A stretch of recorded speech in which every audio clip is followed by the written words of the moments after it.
국민 앵커 백운기, 정확한 분석, 날카로운 시각. 백운기가 하면 다르다. 여러분 안녕하십니까? 백운기입니다. 오늘은 윤석열 대통령의 사람 쓰는 문제, 좁게는 인사, 넓게는 관계에 대해서 생각해 보려고 합니다. 윤 대통령의 인사 원칙은 도대체 무엇일까요? 이번 김명수 합참의장 후보자도 자녀 학폭 문제가 어김없이 논란이 됐습니다. 근무 중 주식 거래도 있고 정순신 이동관에 이어서 이번에도 학폭. 한번 마음에 들면 검증이고 뭐고 필요 없다고 보는지, 아니면 이런 약점이 있는데도 당신을 기용하니까 충성을 다해라, 이런 뜻인지 알 수가 없습니다. 또 하나는 한번 관계를 맺은 사람을 일회용 쓰듯이 취급한다는 것입니다. 이준석, 안철수, 이번에는 장제원, 김기현 대표까지 신뢰나 존중은 찾아볼 수가 없습니다. 이러니 천하의 인재가 그와 함께 일하려고 하겠습니까? 인사가 만사라는 말은 결국 인사가 제대로 안 되면 만사가 제대로 될 수 없다는 말입니다. 그것을 좀 깨달았으면 합니다. 생방송 백운기의 정치본색 출발합니다.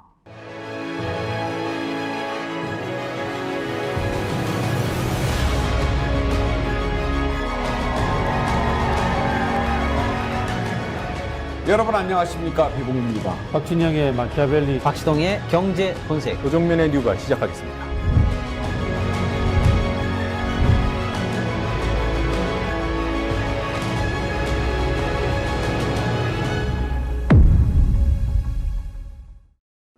네, 정어리 때 60만 대군 만들어주신 여러분께 다시 한번 감사드립니다. 100만 구독자, 120만 구독자가 만들어지면 저희가 더 정의와 상식 바로 서는 세상 가까이 다가갈 수 있습니다. 주변에 백운기 정치본색과 스픽스 널리 알려주시고 구독, 권유해 주시고요. 또 구독하고 계신 분들은 프로그램 볼 때마다 좋아요 눌러주시고 댓글도 많이 남겨주십시오. 오늘 댓글 저희가 선정해서 소개해드리고 또 선물도 드리도록 하겠습니다. 목요일 함께 하실 네 분 패널 소개하겠습니다. 김두수 시대정신연구소 대표, 김종옥 전 청와대 행정관, 장성철 공론센터 소장, 김준혁 한신대 교수 나오셨습니다. 어서 오십시오. 네, 안녕하세요. 이번에도 김명수 합참의장 후보자 학폭 문제가 불거졌습니다. 근데 김두수 대표, 학폭을 안 하는 애들도 있을 거 아닙니까? 예. 근데 어떻게 이 정부는 사람 쓰면은 다 애들이 학폭이 관련이 돼요? 그러니까 이 문제는 정확하게 이야기하면 한동훈 장관의 문제라고 생각합니다. 그러니까 학폭이 있는 거에 대해서 전혀 검증하지 않기 때문에 이런 일이 벌어지는 것 같고요.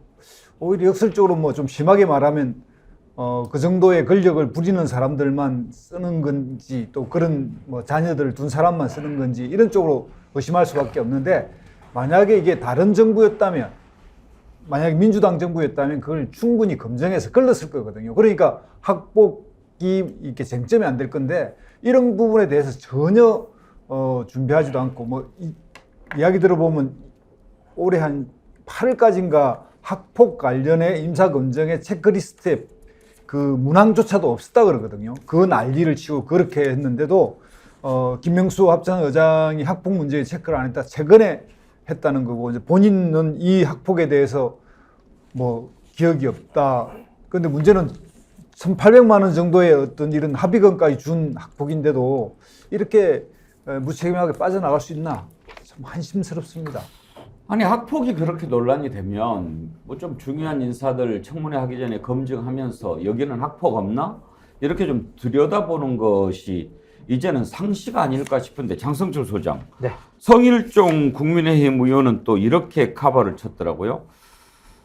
김명수 후보자가 잠수함을 타고 한 번씩 작전 나가면 몇 개월씩 나가니까 가정일을 몰랐을 것 같다. 그래서 자녀 학폭 몰랐을 것이다.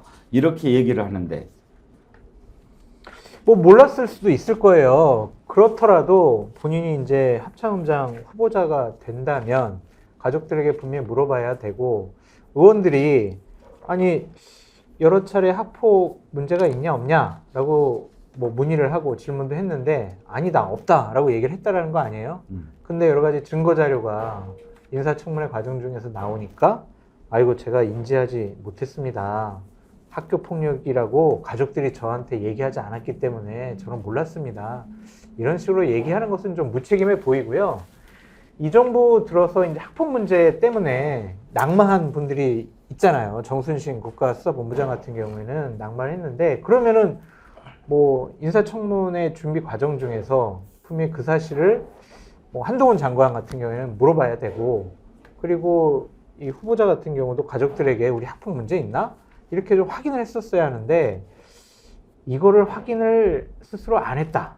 그것도 솔직히 좀 믿지 못하겠고요. 결국에는 좀 감추려고 하지 않았느냐, 그런 좀 생각도 듭니다. 그러니까 인사의 원칙이라는 게 있지 않습니까? 그런 부분들 검증을 해서 다 이제 후보자를 하는 거고, 또 상식에 맞아야죠. 그러니까 김정욱 교수, 네. 정순신 국가수사본부장 학폭 문제로 낙마했어요. 그런데 이제 그 다음에 이동관 방통위원장 얘기가 나올 때 정치권에서 돌아다니는 얘기는 전 무조건 안 된다. 이동관은 정순신보다 더 심하다고 그러더라. 그런 얘기가 나와서 아, 안 되겠구나 생각을 했는데, 그래 학폭 있어 어쩔래 하고 이제 달라드는 거예요. 네. 그때부터는 이제 학폭이 문제가 안 돼 버리는 거예요. 이건 상식에 안 맞는 거 아닙니까? 제가 볼 때 지금 상황은 거의 학폭이 승진의 중요한 스펙이 된 상황이 돼버렸죠. 그러니까 저는 이거 시스템 문제라 생각이 들어요. 그러니까 대통령의 문제인 거죠. 적어도 대통령이 이런 문제가 반복적으로 벌어지면 인사 문제 관련해서 적어도 몇 가지의 기준만큼은 꼭 지켜라라고 대통령이 지시를 내려야 되는 거잖아요. 이런 정도 상황이 되면. 그래서 그 지시, 그러니까 말한 학폭이든 어떤 문제, 주식 같은 경우나 근무 중에 이런 문제 같은 경우는 국민들이 매우 화낼 만한 상황이고, 그런 문제가 걸렸을 때 가장 직접적으로 타격을 받는 사람은 인사권자인 대통령이니까 그 문제만큼은 명확하게 좀 검증해달라고 얘기하는 게 맞는 건데, 이 얘기를 안 하니까 그냥 밀어붙이니까 한동훈 법무부 장관도 야 이런 거는 건들면 안 되겠구나라고 생각하는, 그러니까 시스템의 문제인 거고 결론적으로 대통령의 문제인 거죠. 그러니까 저는 과거에는 계속 한동훈 법무부 장관의 인사 검증 문제에 대해서만 문제 제기했었는데요.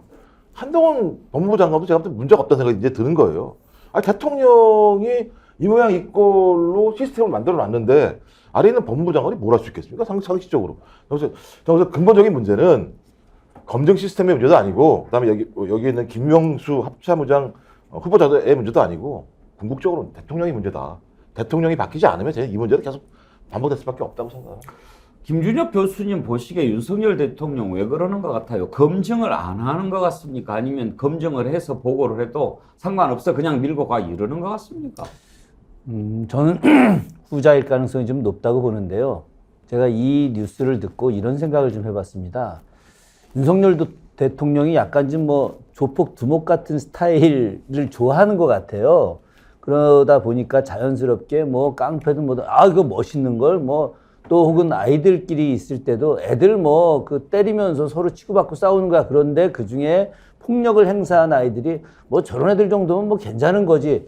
아마 이런 이야기들이 사석에서 술자리 같은 데서 있지 않았었을까. 그러면 그 옆에 있던 사람들이 우리 대통령님께서 오히려 그렇게 아까 김종욱 교수가 뭐 스펙 뭐 이야기도 했었는데 그런 것들을 갖다 용인하거나 뭐 그런 것들을 오히려 미화하는 거 아니냐라는 생각을 잘못 가질 수도 있고, 그러다 보니까 그 조폭과 연결돼 있지 않지만 그 이런 학교 폭력과 관련된 아이들에 대해서 그냥 무심히 넘어가는 거 아니냐. 저는 여기서 하나 더 이야기하고 싶은 게 있는데, 이 김명수 합참의장 후보자가 이제 몰랐다. 몰랐을 수 있죠. 뭐 이렇게 작전 나가면. 그러면 그걸 이제 얘기 안 한 분이, 그 아내분이 굉장히 훌륭한 분이에요. 집안에서 그런 안 좋은 일들을 갖다가 남편이 공적인 굉장히 중요한 나라를 위한 일을 하는데 알면은 상처받을까봐 또 심란해해서 일을 못할까봐.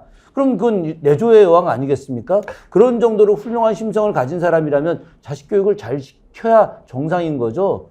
조선시대 때 신사임당 그 내조를 잘해서 율곡 선생님 낳고, 또 이순신 장군의 아내 방씨 부인 같은 경우도 집안일을 남편에게 이야기하지 않아서 남편이 그 훌륭한 일을 할 수 있게 했는데, 그런데 지금 이 내조의 여왕이 될 수 있는 이분이 과연 아이들을 잘 가르친 것이냐. 그렇다면은 학폭이 나오지 않았을 텐데 저는 여러 가지 의문점이 좀 듭니다. JS 열정님이 이런 글을 주셨네요. 끼리끼리 해먹으려 하니 어떤 흠결이 있어도 문제없다가 이들의 생각입니다. 대장급 모두 날리고 자기 사람 중장을 합참의장으로 넣으려고 한 건데 학폭 정도는 아무 문제가 아닌 것이죠. 이분 말씀 일리가 있는 게요. 김두수 대표, 지금 합참의장은 군서열 1위 아닙니까? 그렇습니다. 그래서 각 군의 참모총장 지낸분 중에서 주로 이제 임명을 하는데 이번에 합참의장 후보자 김명수 후보자는 별 4개도 아니잖아요. 그렇습니다. 별 3개였는데 별 4개 올려가지고 군서열 1위를 갖다 꽂아준 거예요. 네. 그것도 해군으로. 그러면 군서열 5위 밖에 있는 사람을 그냥 뭐 5위도 뭐예요? 한참 뒤지 뭐. 그런데 그걸 1위로 올릴 때는 이 사람을 써야 되겠다라고 하면 더 많이 살펴보고 들여다보고 야, 이런 사람 정도를 군서열 1위로 하면 국민들이 야, 어떻게 저런 사람 찾았어? 이렇게 박수 칠 만한 사람을 찾아야지. 검증을 해봤더니 하나 둘입니까? 지금 자녀 학폭이 있죠. 스마트폰으로 근무 시간에 주식 거래했죠. 또 뭐 NSC 열리고 있는데 골프 치죠. 어떻게 이런 문제투성인 사람을 군서열 1위로 올리려고 생각을 하냐 이거예요. 그렇습니다. 저도 만약에 이렇게 합참의장으로 임명을 하려고 하면 탁월한 성과와 또 거기에 대한 잠재적인 어떤 그 능력치 이런 것들을 보여줄 수 있는 영역이 있어야 하는데요. 흔히들 정치인에 대해서 청문회를 하면 이런 뭐 골프 문제니 스마트폰 뭐 주식 거래니 이런 이야기를 할 때 그거는 도덕성 문제로 지적하는 겁니다. 그런데 합참의장은 도덕성 문제가 아니에요. 바로 그것이 전투 태세를 준비하고 있는 업무 능력과 업무 태도, 기본적인 군인 정신에 관련된 내용이기 때문에 이거는 정치인의 도덕적 검증처럼 야, 뭐 능력은 있는데 뭐 도덕성에 약간의 뭐 이런 게 아닙니다. 이거는 명백하게 합참의장으로서 자격이 안 되는 부실하고 부정돼야 되는 문제거든요. 그래서 오히려 징계받아야 될 사람 그러니까 아닙니까? 거기에 확실하게 이 문제에서는 뭐 이거는 청문회 통과 여부와 없이 관계없이 본인이 사퇴하든지 아니면 대통령이 즉각적으로 지명을 철회하는 거 말고는 이 국민들이 지금 뭐 본인들이 이야기하는 대한민국 이 한반도의 안보 상황이 이렇게 어렵다 하면서 이렇게 부실 검증해서 자격도 안 되는 사람을 합참 군령권의 제1인자로 올린다는 것은 말이 안 되는 일입니다. 근무 시간에 주식 거래를 해요. 모두 52차례나 했는데 더군다나 북한이 탄도미사일 발사해서 NSC 소집된 상황에서도 주식 거래를 했어요. 이게 말이 됩니까? 이걸 지적을 하니까 뭐 제가 작전 지휘에 있지 않다 보니까 전반적으로 상황을 캐치하는 것이 좀 늦을 수 있는데 그런 점에서 잘못된 것 같습니다. 그래? 작전 지휘에 있지 않으니까? 그런데 이제 이걸 또 찾아냈어요. 지난해 12월부터 최근까지도 주식 거래를 한 내역을 딱 찾아낸 겁니다. 이때는요, 해군 작전사령관이었어요. 이건 뭐냐? 그랬더니 죄송스럽게 생각합니다. 거짓말하는 거 아니에요. 일반 공무원도 근무 중에 이렇게 주식 거래하고 코인 거래하면 중징계 받는 거 아닙니까? 더군다나 또 북한이 무슨 상황이었죠? ICBM. 발사. 그때는 또 골프를 쳤어요. 예. ICBM 발사한 날에 골프장을 찾고 이건 군인으로서 기본이 안 된 거죠. 오죽하면 민주당이 청문회 하다가 어떻게 이런 사람을 후보자라고 내세웠냐. 우리 청문회 할 수가 없다라고 퇴장하겠습니까? 청문회 장면 한번 몇 가지 보시죠. 공무원이라도 근무 시간 중에 주식 거래를 하는 거는 중징계라고 이제 여당의 이 원내대표님께서도 말씀하신 적이 있어요. 그 시간대쯤에 후보자는 주식 거래를 했어요. NSC가 개최되고 있는 중에 맞죠? 답변하세요. 네. 제가 주식 거래를 수차례 한 것에 대해서는 고위공무 공직자로서 부적절한 행위라고 생각합니다. 죄송하다는 말씀을 먼저 드리고 그때 작전 지휘에 있지 않다 보니까 그런 전반적인 상황에서 제가 상황을 캐치하고 하는 부분들은 조금 늦었지 않을까 하는데 그런 측면에서 아니, 제가 잘못했다는 그때 점을 인정. 2022년 11월 18일 날 미국까지 도달한다는 그런 도발을 했잖아요. 그래서 그때도 NSC가 개최됐고 그런 상황에서 그 다음 날 골프장에 가고 그 다음 날도 골프장을 갔어요. 맞아요? 맞아요? 예, 골프장 이용한 거 사실입니다. 맞죠? 정말 실망스럽습니다. 어떤 그 공직자로서 물론 이제 그 보직이 직접적으로 그 뭐 미사일 발사 그 상황을 관리할 그런 직책에 있지는 뭐 않았다 하더라도 군의 고위 간부로서 그런 국가적인 위기 상황에서 그 처신으로서는 부적절하다고 생각을 합니다. 인정하십니까? 네, 인정합니다. 학교 폭력 문제에 대해서는 이 인사 검증 과정에서 사전에 인지를 못 하셨습니까? 네, 인지하지 못했습니다. 그 왜 인지를 하지 못했나요? 시간이 지나서 알고 있던 걸 잊어버렸나요? 아니면은 애초에 그 사실 자체를 몰랐습니까? 시간이 많이 경과돼서 제가 가족들한테 일단 관심을 많이 못 가졌던 점이 중요했던 것 같습니다. 그래서 못 가졌고 검증 과정에서도 가족들한테 이런 사항을 확인하지는 않았나요? 가족들도 아마 이게 학폭이라고 생각을 하지 못했던 것 같습니다. 학폭으로 인지를 예, 못하고 있었어요. 사과를 드리고 네. 전체적이 종결이 된 걸로 사과하고 끝난 걸로 알았는데 반성문 쓴 걸로 그걸로 종결되고 또 피해자로부터 그 사과를 수용을 받았기 때문에 네. 그 학폭으로 인지를 못했다는 겁니까? 네, 그래서 아마 가족들이 저한테 그 문제가 학폭이라고 생각을 하지 않고 작은 다툼에서 종결된 상황으로 인지하고 있었던 것 같습니다.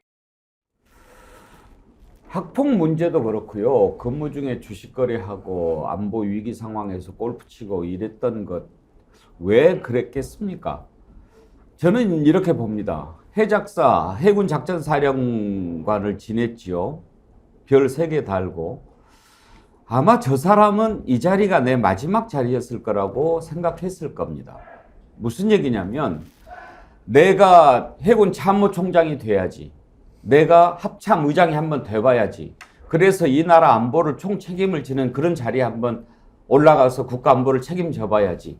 이런 포부를 갖고 있는 사람은 자기 자신을 항상 돌아봅니다. 이렇게 했을 때 내 경력에 혹시라도 흠이 되지 않을까. 사람 누구 만나자고 해도 저 사람 만나는 것 괜히 구설수 올라가지 않을까. 자기 자신을 항상 돌아봅니다. 높은 자리에 올라간다는 것은 그만큼 자기 절제를 계속해 왔기 때문에 가능한 겁니다. 어떻게 해서든지 내 흠결을 줄여가려고 노력하는 겁니다. 행여라도 어떤 사람 만났을 때 쓸데없는 이권에 개입한다는 오해 사지 않을까? 또 청탁 받았을 때 이거 물리친다 하더라도 그 만났다는 것 자체가 부적절하다고 생각하지 않을까? 이러면서 자기 자신 계속 돌아보는 거거든요.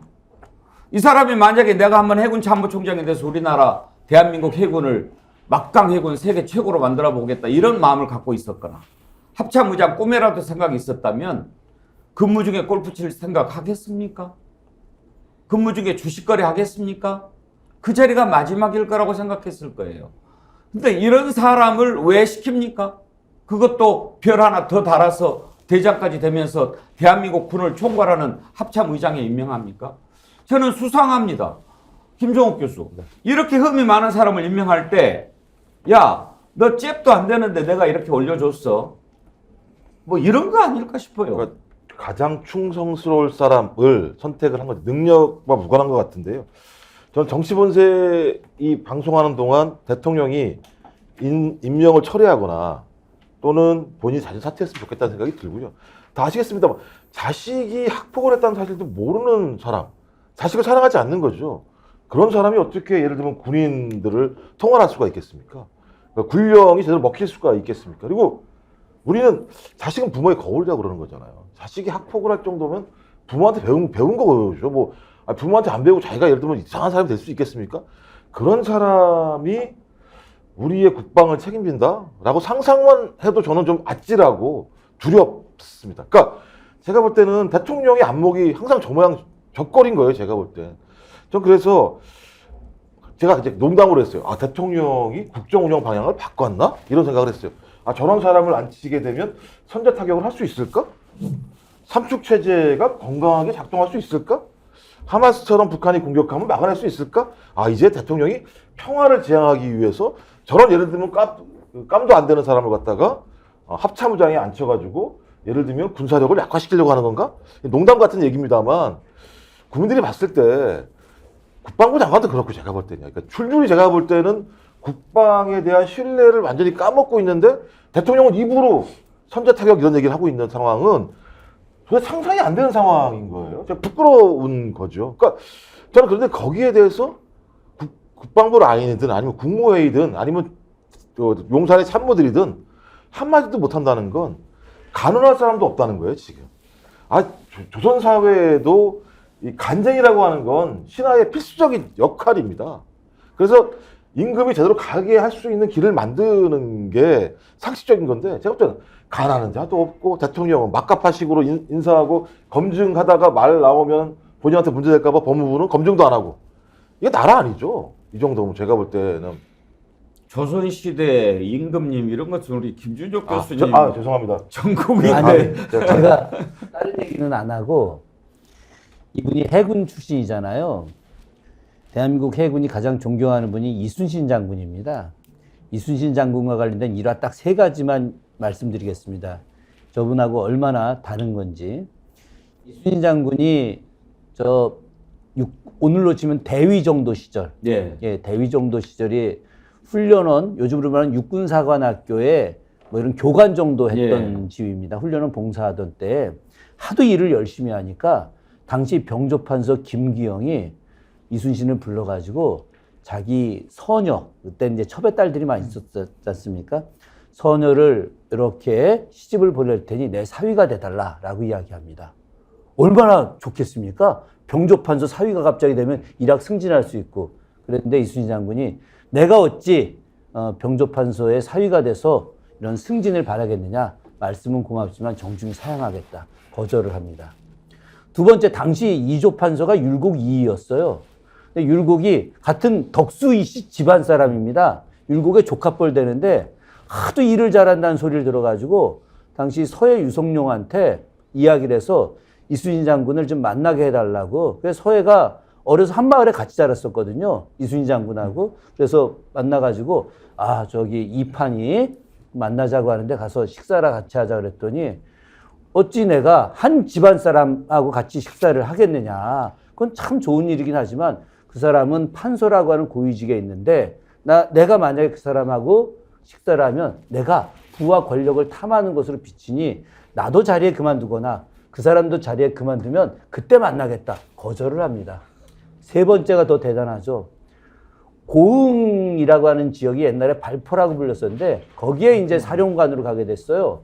근데 고흥 발포 그 사령부 안에 아주 큰 오동나무가 하나 있었는데 당시 전라 좌수사가 성박이라는 인물인데 이 사람이 너무 그 오동나무를 탐내가지고 그거 베어가지고 이 검은고를 만들겠다고 베어오라고 이제 하죠. 그럼 그까짓 거 뭐 베서 주면 얼마나 아무것도 아니잖아요. 이순신 장군이 저 오동나무는 우리 관사 안에 있는 나무다.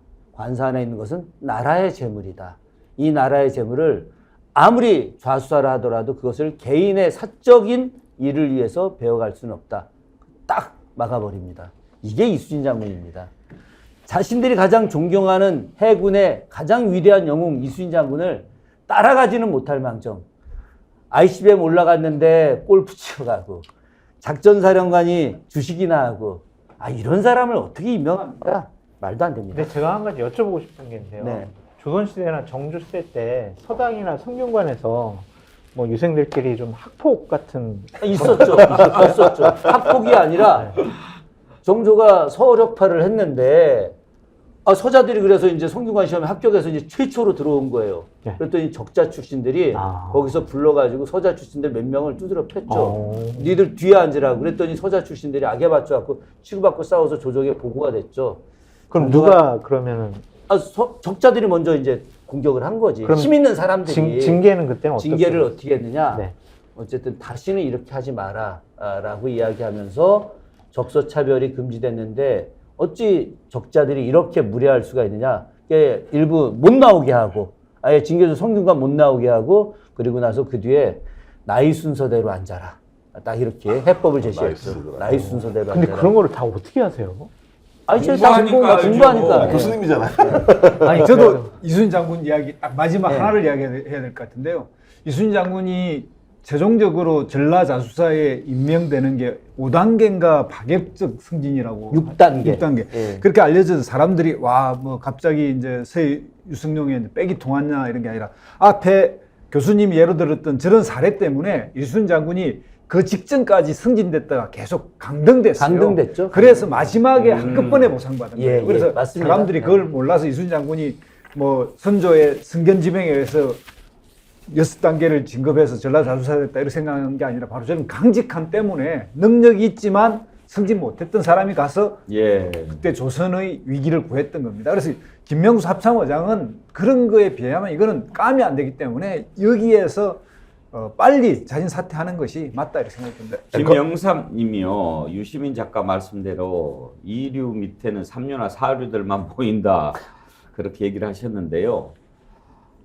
조직에서 인사를 해보면은요, 보이지 않습니까? 그리고 평가가 있으니까 에이스가 있습니다. 모든 조직을 다 에이스로만 채우는 것도 바람직하지는 않습니다. 왜냐하면 그렇다고 또 잘 되라는 법이 없죠. 조화를 잘 이루어야죠. 그래도 가급적이면 에이스를 쓰는 것이 기본 원칙입니다. 그런데 마이너를 가끔 쓸 수 있어요. 어떤 경우냐? 두루두루 쓰고 기회도 주고 한번 해보라고 하고 사기도 올려주고. 그런데 마이너감도 안 돼 보이는 빌로우들이 있어요. 이런 사람을 가끔 씁니다. 지휘관들이. 그런 경우는 어떤 경우가 많냐면요. 사기 진작용도 아니고 청탁을 받고 어쩔 수 없이 쓰는 경우가 있습니다. 또 하나는 아주 나쁜 의도에서 씁니다. 야, 너 실력도 안 되는데 내가 너를 지금 이 자리에 보낸다. 네가 해야 될 일이 뭔지 알겠지? 너는 무조건 내 비율을 맞추고 내가 부당한 지시해도 너는 지금 이 자리에 올 수도 없는데 내가 해줬으니 시킨 대로 하고 말이 안 되는 것도 그냥 따르고 몰래 나한테 뭘 갖다 주고 이렇게 해라 라고 할 때 그런 경우가 가끔 있습니다. 조직을 들여다보면. 장성철 소장,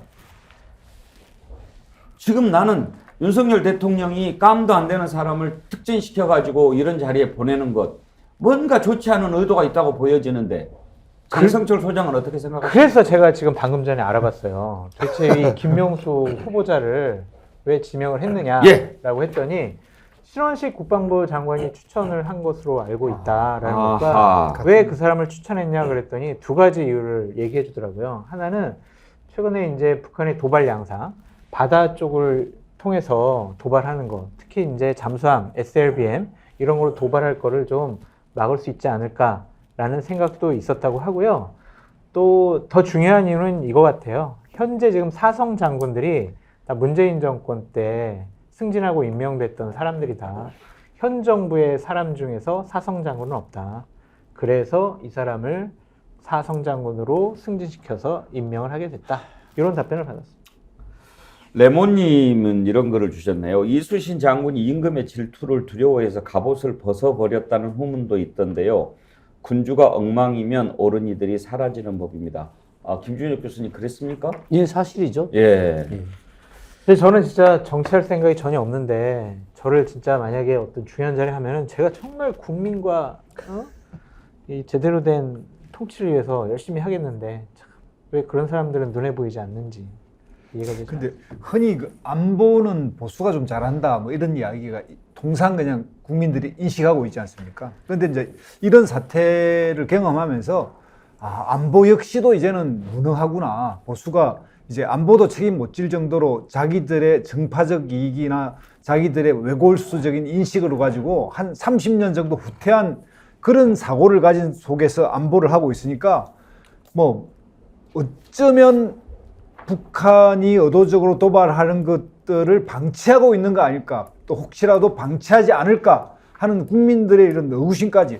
아니, 사성장군의 진급을 문재인 대통령 충성하는 사람만 임명했겠습니까? 그 능력 봐서 문재인이라고 하는 그 대통령 기간에 승진한 사람은 다 문재인 대통령 사람입니까? 안보조차도 이런 식으로 한다는 건 말이 안 되는 거예요. 안보에 있어서 이런 보수의 무능을 드러내는 게 그나마 다행이다는 오히려 자조적인 생각도 드네요. 근데 그 부분에 대해서는 참 이런 얘기 말씀드리는 거 저도 그냥 맞듣지는 않은데 반복되는 것 같아요. 문재인 정권 들어서자마자 박근혜 정권 때 임명됐고 승진했던 사람들 다 전역시켰어요. 그리고 자신들이 원했던 사람들, 도와줬던 사람들 다 승진시켜가지고 군 수뇌부를 장악을 했거든요. 그런 것은 어느 정권이나 일어나는 건데 그게 옳은 일 같지는 않아요. 아니, 그런 일이 근데 반복 안 됐습니다. 제가 이야기하고 싶은 것은 지금 조금 전에 장성철 소장님이 신원식 장관이 추천을 했는데 북한의 잠수함의 SLBM을 대비하기 위해서다. 근데 이게 논리적 모순이에요. 왜 그러냐면 지금 윤석열 정부 들어와서 북한이 SLBM을 실험했다, 성공했다 이렇게 여러 번 이야기를 했는데 한 3번 정도 했던 것 같아요, 제 기억에. 근데 이 정부가 단 한 번도 SLBM이 성공했다라고 인정하지 않았어요. 단 한 번도. 그리고 그거는 북한이 아주 사기를 하는 거다라고 이야기했는데, 아니 자기네들이 단 한 번도 인정한 적도 없고 성공한 적도 없다고 했는데 그거를 막기 위해서 해군 출신의 이 3스타를 합참의장으로 임명한다. 얼마나 논리적 모순입니까? 그건 임명하려고 하는 거짓말을 갖다가 막 갖다 붙이는데 잘 붙여야죠, 이거. 그래서 제 생각에는 이 인사청문회 문제가 중요한 게 아니고요. 9.19 합의 파기를 위해서 만든, 지금 9.19 합의를 파기하기 위해서. 그러니까 핵심적으로 비무장지대를 갖다 확대한 건데, 9.19 합의라고 하는 게. 그래서 접촉을 적게 해서 소위 서로 간의 우발적 충돌을 막고자 했던 게 9.19 합의인데, 가장 문제가 되는 게 해상에서의 어떤 예를 들면 충돌입니다. 주로 벌어지는 게. 저는 그래서 이 사람을 시켰다는 얘기는 해상에서의 강력한 대응, 충돌을 만들어서 9.19 합의가 의미가 없다라고 얘기하면서 그걸 파기하게 만들면서 소위 한반도 관계를 매우 예를 들면 나쁜 상황으로 몰고 가려고 하는 의도가 있는 게 아닌가. 저는 그래서 김명수란 개인의 문제가 중요한 게 아니라 한반도의 안보 상황을 악화시키려고 하는 의도성들이 이 신원식과 김명수라는 합작품을 통해서 만들려고 하는 이 용산의 의도가 아닌가. 저는 그래서 민주당은 이 부분에 대해서 강력하게 제기를 해야 될 것 같고요. 뭐 김명수 합창의장을 임명한 말이 안 되는 거니까 더 본질적인 문제로 접근을 해서 좀 이번 참에 한반도의 안보 문제가 얼마나 중대한지에 대해서 좀 국민적인 인식을 갖다가 새로 바꾸는 계기가 됐으면 좋겠다는 생각이 듭니다. 장성철 소장이 신원식 장관이 추천했다고 하니까 이석영님이 붕짜자 눈에는 붕짜자만 보이지 그런 글 주셨고, JSL정님은 신원식 장관 추천이 아니고 김태효가 꼽은 겁니다. MB 때 청와대에서 같이 근무한 이유로 이런 글도 주셨는데, 아무튼 뭐 누가 추천했든지 간에 이렇게 흠결이 많고 기준에 적합하지 않은 인사 후보자 내세웠는데 이런 것들 다 드러났습니다. 그래도 임명을 할까요? 하겠죠? 하겠죠.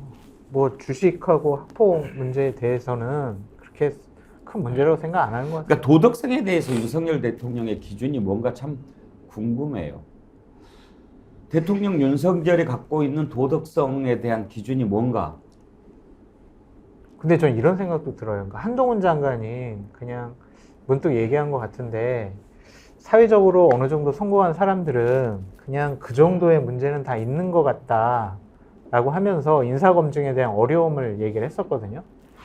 과연 이것이 맞는 것인가? 꼭 그런 사람들 걸러내지 못하는 변명으로 꼭 저런 얘기를 하는 게 맞았는가? 그런 생각도 좀 듭니다. 이러다 보니 지지율은 계속 내려갑니다. 국민들 눈높이에 좀 맞춰서 뭘 좀 했으면 좋겠고, 국민은 늘 옳다라고 하면서도 국민이 옳다고 생각하는 대로 안 하니까요. 지지율 에이스 리서치 국민 리서치 그룹이 뉴시스 의뢰로 조사한 것 부정평가가 61%죠? 예. 부정이 61, 긍정이 37 이렇게 되어 있습니다. 매우 잘못함이 55. 지역별로 이렇게 살펴보면 다 하락세입니다.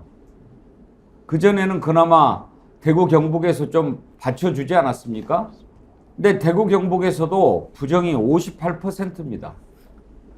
연령별로 70대 이상만 긍정이 절반을 넘을 뿐 이제 60대도 너 잘 못한다 이렇게 지금 평가를 하고 있는 겁니다. 갈수록 지지율은 떨어지고 믿었던 대구 경북에서도 잘못한다고 하고 이런 상황을 어떻게 돌파하려고 하는지 참 궁금합니다. 이따가 김종대 레이더에서도 짚어볼 텐데요. 김정욱 교수 이번에도 또 가서 기시다 총리 만난다고 그러는데 기시다 총리 지지율은 윤석열 대통령보다 더 낮아요. 지금 20 몇 프로죠. 예, 뭐 그 얘기 들어보니까는 지지율 꼴등끼리 만나서 뭐를 얘기할까요? 아니, 일본에서는 윤석열 대통령을 더 좋아한다는 얘기도 있어요. 기시다보다. 기시다를 만나서 본인의 일본에서 지지율을 올리려고 하는 건지 잘 모르겠습니다만 제가 볼 때는 그 외교 중독 같은 느낌도 많이 들어요. 그러니까 외교 밖에 나가게 되면 뭐 나쁜 소리를 들을 이유가 별로 없지 않습니까?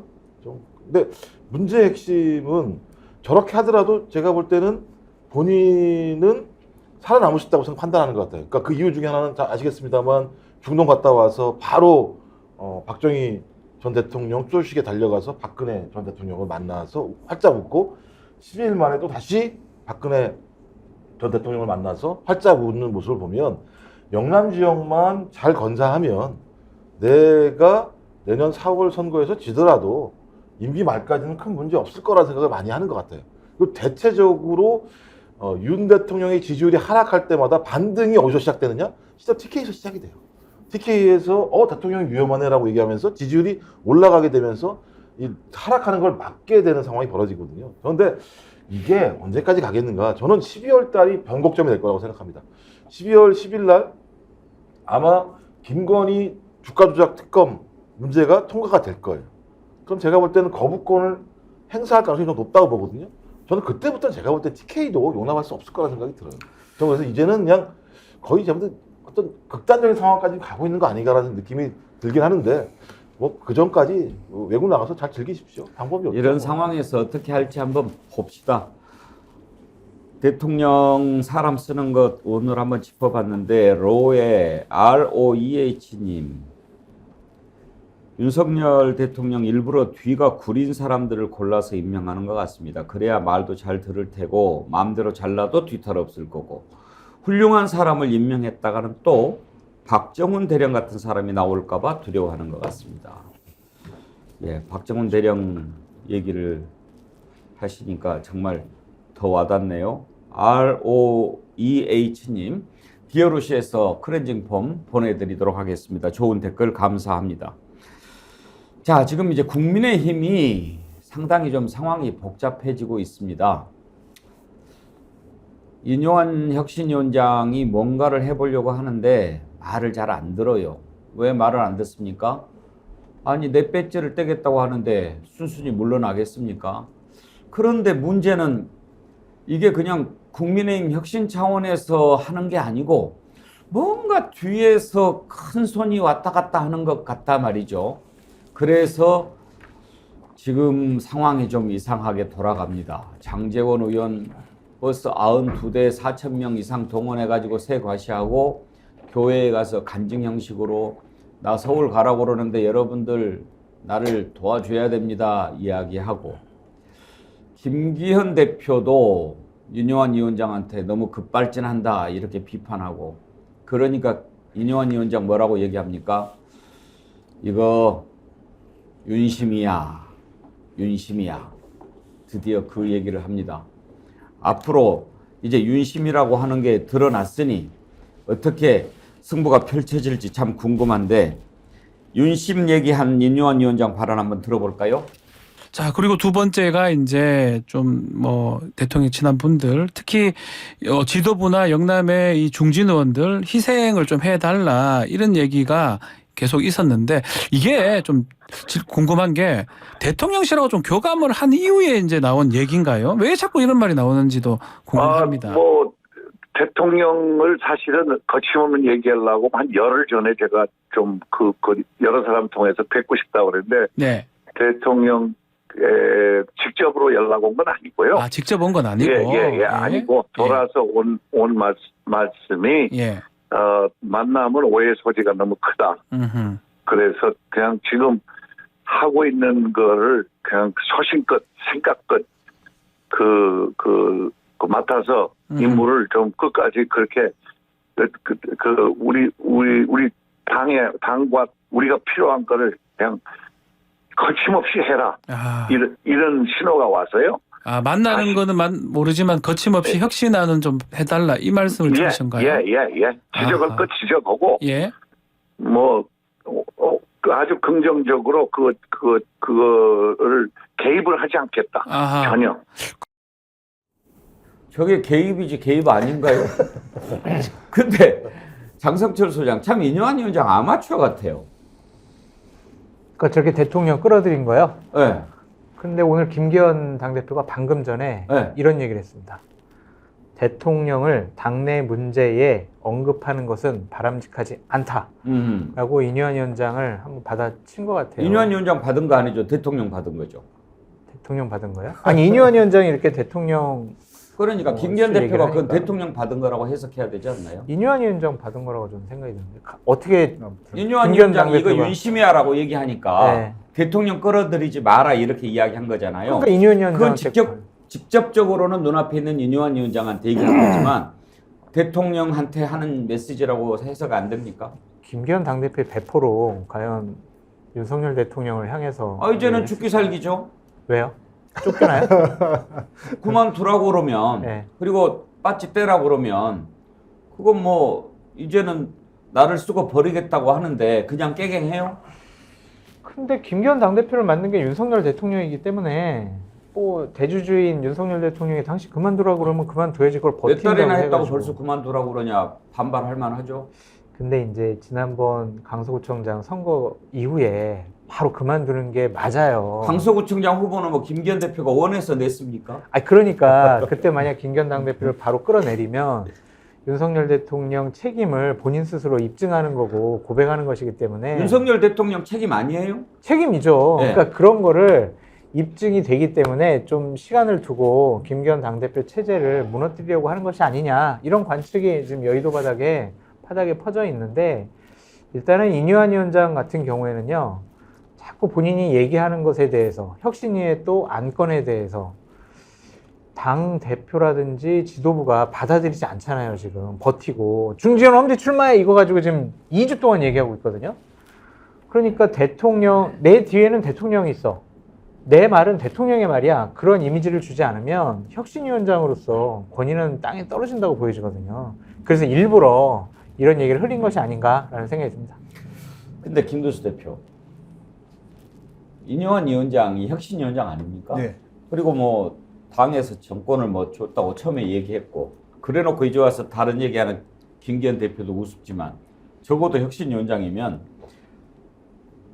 문제는 대통령한테 있다. 대통령한테도 촉구하겠다. 그리고 국민의힘 대통령에서 벗어나서 국민을 바라봐라. 이렇게 이야기를 해 혁신위원장이지. 네. 이쪽에서 반발하니까 저기서 다 지금 얘기한 거야. 이렇게 하고 있으니 그게 무슨 혁신위원장입니까? 그거 딱가리지. 인요한 혁신위원장의 정치적 그 한계, 역량이 안 된다는 걸 이제 딱 드러난 좀 일이고요. 고백이네요. 그렇죠. 그래서 문제는 이제 혁신위원장의 권력은 스스로 쟁취하는 거고 그 스스로 쟁취하는 거는 국민들이 말하고 민심이 말하는 대의를 딱 등에 업고 하는 거거든요. 그런데 결국 인요한 위원장도 권력의 힘에 뒤에 배경이 있다는 걸 넌저시 밝히는 바람에 모든 지금까지 했던 그 과정이 다 이제 무효화돼 버린 거고요. 인요한 혁신위에 이제 더 이상 기대할 것도 없고 사실 인요한 혁신위가 12월 말까지 시간 끌기용이었다, 저는 이런 생각도 듭니다. 그러니까 사실상 인용한 혁신위가 지금 할 수 있는 거는 이제 물귀신 작전으로 최고위를 같이 우리도 해산할 거니 너도 해산하자 해서 이제 둘 다 해산시키고 비대위로 가는 뭔가 이제 그런 바람잡이 역할을 하면 그나마 마지막 소임을 당하는 거고, 그렇게 될 경우에는 뭐 비대위를 누가 할지 모르지만 여전히 지금까지 알려진 바는 지금 용산이 주도하는 거고, 용산이 주도하는 국민의힘은 우선은 수습되는 모양으로 보일지 몰라도 총선에서는 필패다, 저는 그렇게 생각이 듭니다. 김주적 교수, 말도 앞뒤가 안 맞아요. 이뇨한 위원장 맨 처음에는 눈치 보지 않겠다고 이야기해놓고 이제 와서 중진들이랑 반발하니까 대통령이 다 이렇게 뒤에서 얘기한 거야, 이렇게 이야기를 하고 있으니 참 부끄럽지 않습니까? 그 동네에서 애들이 막 놀 때 거기에 이제 힘센 사람 동생이 마치 자기 형의 모든 걸 받은 것처럼 막 동네에서 막 애들 괴롭히다가 걔네들이 이제 맞짱 까면서 이씨 막 이러니까 야, 우리 형 와서 니들 다 때릴 거야. 거의 이 수준하고 똑같은 거잖아요. 아니 어떻게 정부 여당에서 임명한 그 혁신위원장이 이 동네 애들 꼬마 놀이하는 것처럼 하면 되겠습니까? 저는 이분이 좀 기대를 사실 좀 많이 했어요. 80년대 광주 민주화운동 당시에 그 통역을 하면서 광주의 진실을 알리기 위한 노력을 했었고, 또 김대중 대통령을 가장 존경한다고 했고, 이 나라의 민주주의를 위해서 뭔가 기여하고 싶다라고 하는 이야기를 했었기 때문에 이 어떤 정파를 떠나가지고 국민의힘이 지금 잘못된 길로 가고 있기 때문에 이걸 좀 바로잡을 수 있는 사람이 아닌가, 그러면 나라에 도움이 될 수 있지 않느냐라는 생각을 했는데, 가만히 보니까 뭐 아무것도 아닌 분이 되어가고 있지 않습니까? 본인이 좀 당당하게 좀 당의 미래와 국가의 미래를 생각하는 차원에서 혁신안을 이야기해야지, 계속 윤석열 파리하면 나중에 날라오는 건 돌밖에 없을 거라고 생각합니다. 이뇨한 위원장이 좀 겁이 났던 모양이죠. 장제원 의원 금방 대통령 뜻을 알아듣고 꼬리를 내릴 줄 알았더니 나오는 것이 심상치 않습니다.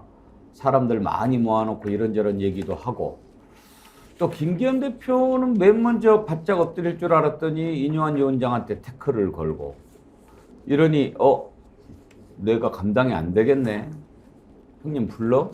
이렇게 된 걸까요? 김기현 대표, 장제원 의원의 반발하는 모습 한번 다시 보실까요?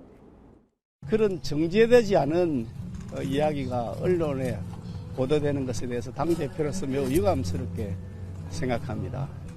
일부 의원의 급발진으로 당의 리더십을 흔들거나 당의 기강을 겉들어뜨리는 것은 아마 하지 않아야 될 것이라고 생각하고요.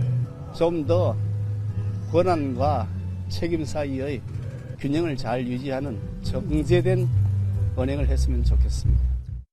우리가 뭐가 두렵겠습니까? 뭐가 어렵겠습니까? 저는 그래서 눈치 안 보고 삽니다. 할 말 하고 삽니다. 아무리 권력자가 뭐라 해도 저는 제 할 말 하고 삽니다. 그래서 좀 많이 역풍도 맞지만 많은 어려움도 겪고 풍파도 있었고, 또 한 번은 4년을 쉬었고, 또 한 번은 무소속으로 출마를 해서 지역 주민들의 사랑으로 당선되는 기적도 맛보았습니다. 또 요즘도 장제원이 험지 출마하라 해서 항상 제가 16년 동안 걸어왔던 길이 쉬운 길이 아니었고 어려운 길이었지만, 한 사람은 권력자가 뭐라고 해도 눈치 안 보고 산다 이렇게 대들고, 또 한 사람은 정제된 은행을 했으면 좋겠다라고 이뇨한 위원장 비판하고, 이제 이 정도 되면 이제 끝장을 다 본 겁니다.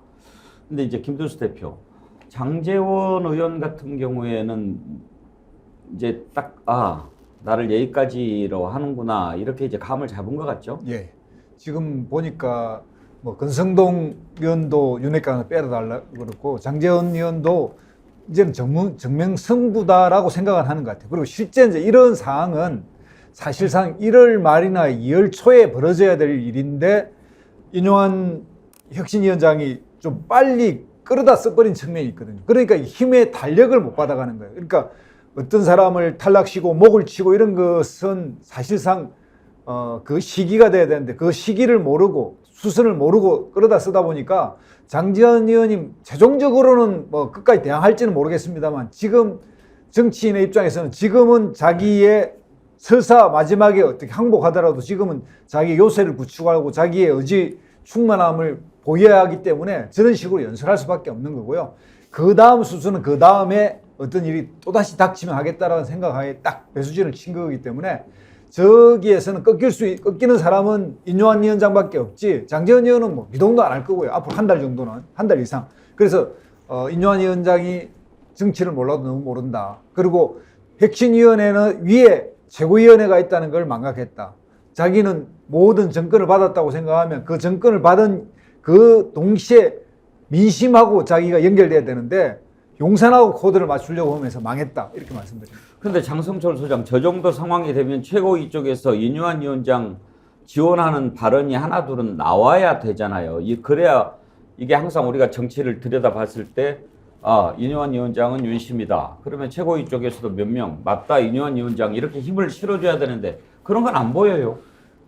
첫 번째로 최고위원 회의가 최고위원들이 어떠한 말이 화제가 되거나 아니면 중요한 의사결정을 했다라고 최근에 보도된 적이 없잖아요. 서로 지금 말 조심하는 것 같아요. 최고위원들도 지금 가만히 그냥 구설수 안 오르고 그냥 나 공천받아서 좋은 데 받아서 당선되는 게 목적이다. 나만 아니면 돼. 네. 그래서 지도부 자체가 지금 상당히 무의미해졌다라고 볼 수밖에 없고요. 또 하나는 저렇게 혁신이 연장 편을 들 수도 없고 또 당대표 편을 들 수도 없고 안 들 수도 없고 상당히 딜레마적인 상황인 것 같아요. 그래서 몸조심하는 그런 조심스러운 행태를 보이고 있다고 보여집니다. 다 그게 국민을 안 보고 있으니까 그런 거예요. 그게 이제 대통령만 바라보고 네. 김기현 바라보자니 저건 너무 헛개비고 그렇죠. 대통령 바라보자니 이건 뭐 잘 모르겠고 그러니까 다 자기 공천에 목매는 거예요. 그냥 내년 총선에 내가 살아남으려면 일단 공천부터 받아야 한다. 그러면은 문제될 만한 구설수 되는 발언이나 행동 같은 건 하지 말아야 된다. 가만히 있는 게 낫겠다. 그런 사람들은 정치 좀 안 했으면 좋겠어요. 국민을 좀 바라보야지. 그러니까 정치를 안 해야 될 유형들이 몇 명 있어요. 저렇게 그냥 자기 이익만 추구하는 사람, 욕심 많은 사람, 무능력한 사람, 그리고 마음에 분노가 많아가지고요. 자신의 공적인 권한을 사적인 원한을 푸는데 이용하려고 하는 사람, 이런 사람들은 정치하면 안 되거든요. 그래서 몇몇 사람들이 눈에 보이긴 해요. 지금 스스로 잘 되돌아봤으면 좋겠습니다. 김종욱 교수 전망 한번 해보세요. 저 꼴이 앞으로 어떻게 될 것 같습니까? 최고위원들은 할 일이 남아 있습니다. 비대위를 구성할 때 본인들이 그만둬야 되거든요. 그러니까 좀 최고위원들은 가만히 있다가 아마 오더가 오면 그만두면서 비대위체로 넘어가는 역할들을 마지막으로 하면서 그 역할을 하게 되면 공천을 제대로 받겠죠. 그러니까 최고위원들 지금 말할 필요가 없는 상황인 거죠. 어디에서 얘기하든 요구도 먹을 상황밖에 안 되는 거니까 저는 개인적으로 인요한 위원장을 옹호합니다. 왜냐하면 아니 형이 얘기한 거잖아요. 동생이 뭐가 잘못이 있습니까? 형이 뭐라 그랬죠? 임무를 끝까지 소신껏 거침없이 하라는 메시지를 보냈는데 그 형이 동생은 누구예요? 형 말 듣고 그냥 열심히 소신껏 거침없이 얘기한 거잖아요. 그럼 형이 누구냐니까요? 아니, 뭐 모르세요? 몰라요. 그러니까 제가 볼 때 형이 지금쯤이면 간접적으로 말하지 마시고요. 직접적으로 얘기를 해야죠. 내가 그렇게 얘기했어. 그러니까 인요한 위원장이 하는 얘기는 내 얘기하라고 얘기를 해야죠. 지금 미국가 있나요? 어디 가는지 모르겠습니다. 전 그래서 제가 볼 때는 수순이다. 그러니까 인요한 위원장은 적어도 강서구청장 선거 이후에 대통령 대신 욕바지 다 하고 난 다음에 그때까지만 존재할 뿐인 거고 그 이후부터는 비대위 체제를 만들어서 윤석열 대통령 마음대로 공천할 수 있게 만들고 공천할 수 있는 낙동강을 다 파괴시켜서 새로 집어넣는 역할만 하면 끝나는 거기 때문에 그 다음에 이제 동생은 서대문으로 가시겠죠. 그러니까 되게 희한한 거죠. 이 구조라고 하는 게. 말도 안 되는 정치가 벌어지고 있는 거죠. 무슨 정치가 장난도 아니고. 저는 아무리 국민의힘이 무너졌다고 하더라도 이런 정치 한 적 없잖아요. 지금까지. 제가 볼 때는 진짜 장성철 소장님 진짜 지금 힘드시겠어요. 저요? 네, 마음이 진짜 무너지시겠어요. 처음부터 힘들었습니다.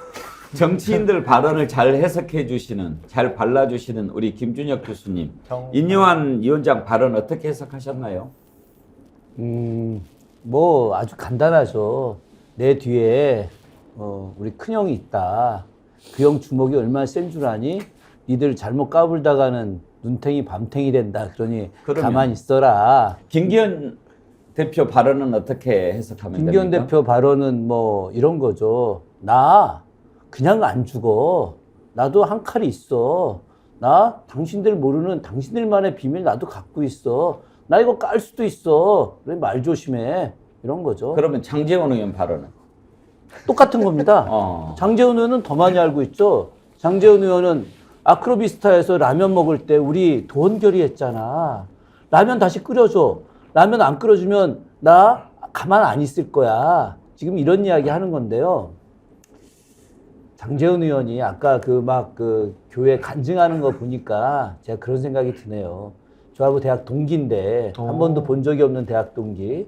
여기 나오는 그 김철근 의원도 같이 우리 중대 86 동기들인데 뭐 봤는지 김철근 의원이 장제원 의원 봤는지 잘 모르겠는데 제가 언론에서 보니까 그런 얘기 하더라고요. 자기 아버님 장성만 전 의원이 자기한테 정치할 때 어려운 사람 도우라고 정치를 했다는 거예요. 자기가 그 얘기를 하는 거예요. 우리 아버지가 나한테 어려운 사람 도우라고 정치했다고. 제가 장제원 의원이 어려운 사람 도운 일을 한 걸 아무리 눈 씻고 찾아봐도 본 적이 없어요. 눈을 씻어서 그래요. 눈을 안 씻어서. 근데요,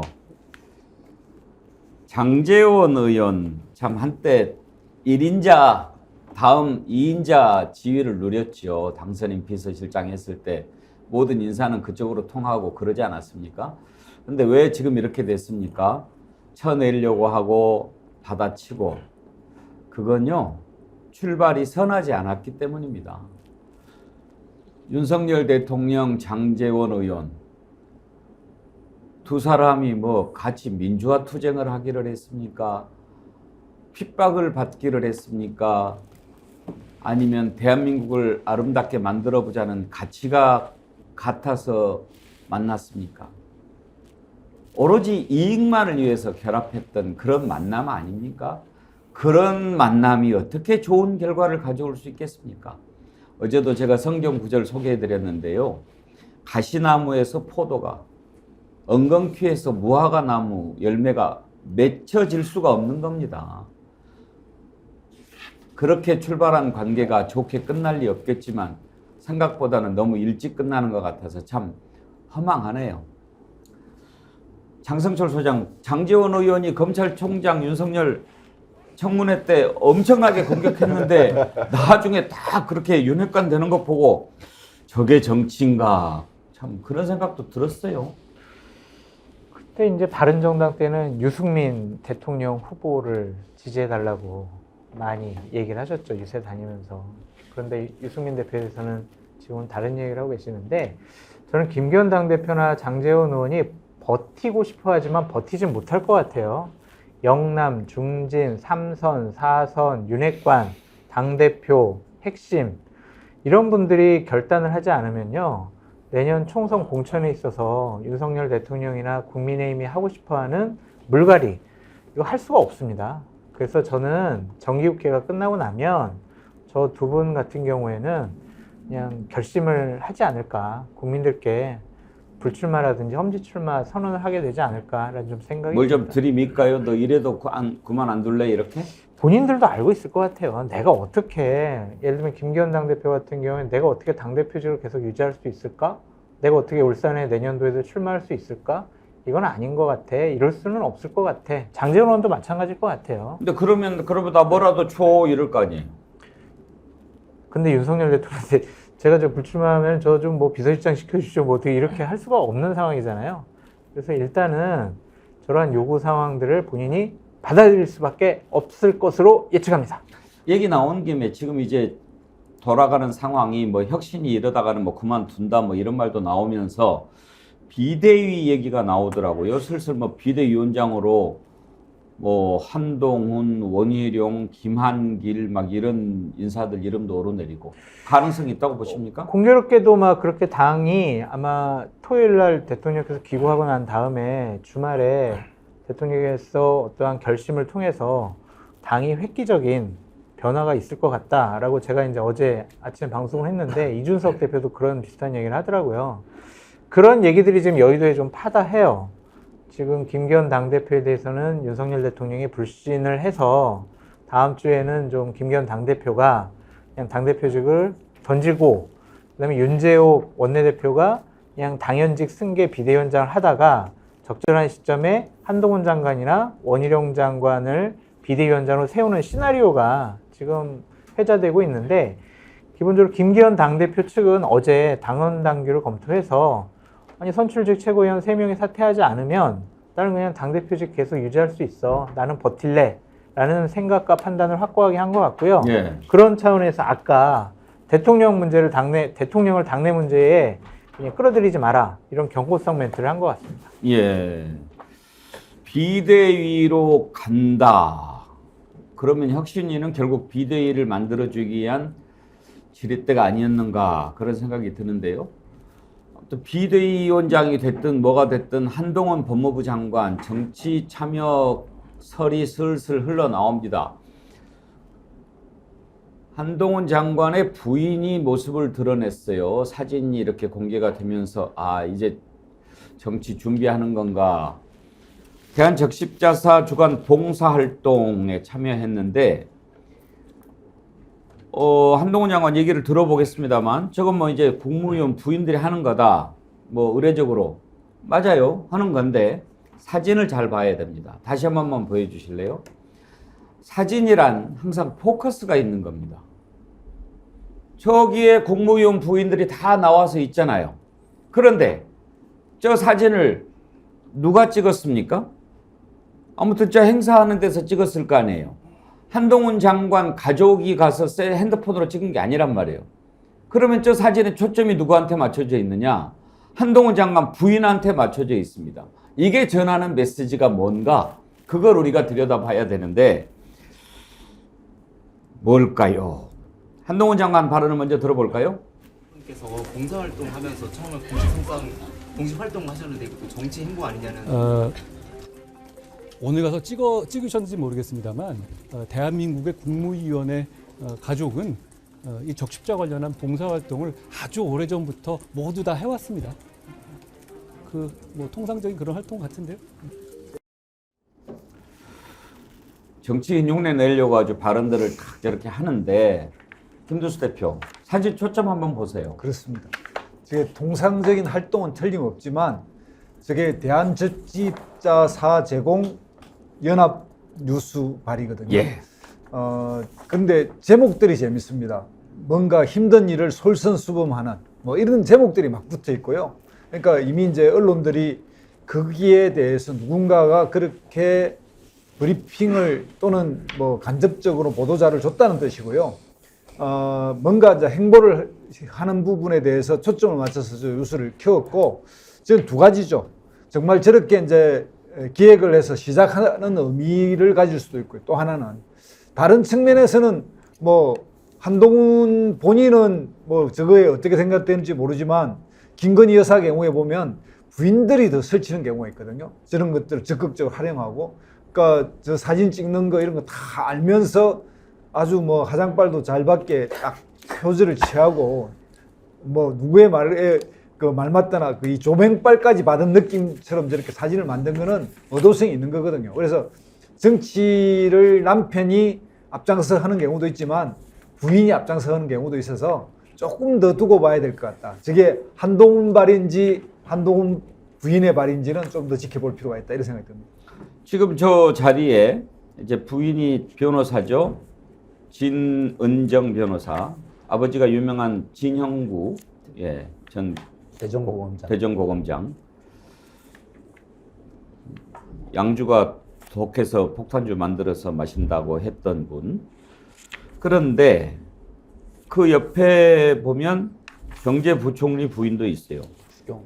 서열이 그쪽이 더 높은데 초점이 그 다음 서열 쪽으로 가서 맞춰진다는 것도 뭔가 의도가 있어 보인다 말이에요.